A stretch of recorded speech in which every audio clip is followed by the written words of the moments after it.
Hey, welcome to my first video officially for the DVD Fiends.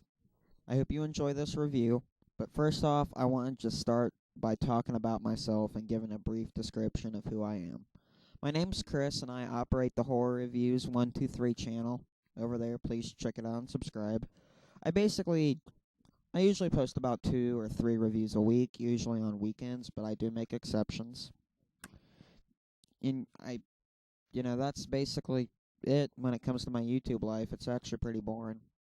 But anyway, I'm not here to talk about myself. I'm here to talk about The Lost Boys 2, The Tribe. In the few months that this movie has been out, it's basically sparked up 3 groups of people. There are people who love it, there are people who think it's decent, and there are people who think it's bad. I fall under the third group, and I imagine most people who really like the original fall under that group too. And I seriously doubt there's anybody who loved the original that truly liked this movie. I can understand you thinking that it's decent, but not really. This movie was overall pretty poor, and, even though I had extremely low expectations for it, I still thought that it fell short of what I was hoping for. Basically, here's why I didn't think it would be good to begin with. To start off with, it's a sequel to a movie that came out more than 20 years ago. Of course, it's not going to be true to the original because there have just been so many advancements in pop culture. I mean, the whole point that made The Lost Boys original good was the fact that it basically represented the 80s pop culture and represented the 80s decade. And, The Lost Boys 2 basically represents the modern decade, which the vampires have moved from biker badasses to friggin' surfer dudes. So basically, in terms of 80s pop culture and 80s style of filmmaking, it's all gone with the sequel. Second off, I knew this movie was gonna suck because it literally had no theatrical release unless you want to consider the fact that it was showed at Comic-Con. Basically, almost all direct-to-DVD movies suck now. There are exceptions like the Feast movies and stuff like that, but overall, direct-to-DVD movies have terrible special effects and terrible storylines and very low production values.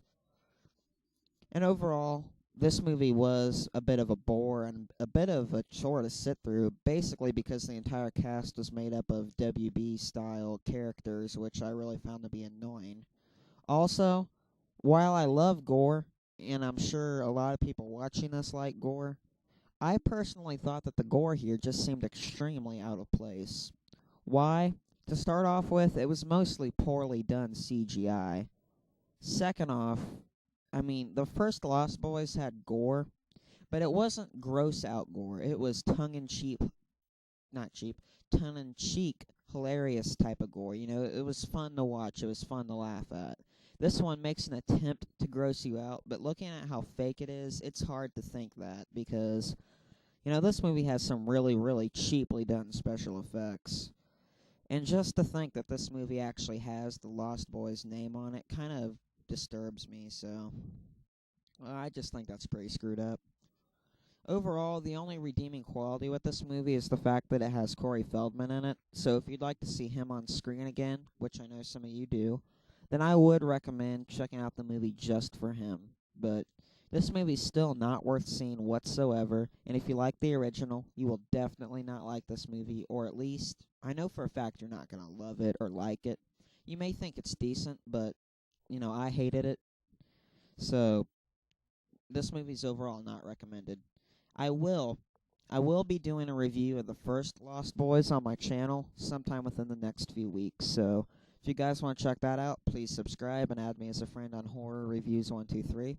But until then, I'll catch you guys later.